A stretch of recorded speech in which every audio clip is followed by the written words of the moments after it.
In this video, I'll show you how to disable your laptop keyboard when using an external keyboard. First, right-click on the Start menu and choose Device Manager. Next, expand the Keyboard section. Here, you'll see multiple keyboard devices.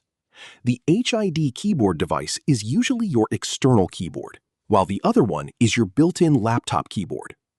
Now, right-click on the built-in keyboard, the one below HID keyboard device, and select Uninstall Device.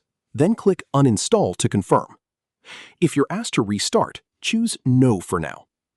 After that, click the Start menu, select the power icon, and choose Shut Down.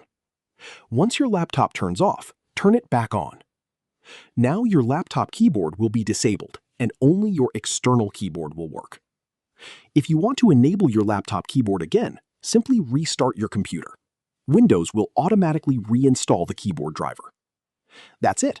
Now you know how to disable and re-enable your laptop keyboard easily. If you found this video helpful, don't forget to like the video, subscribe to our channel, and press the bell icon for more tutorials. Thanks for watching.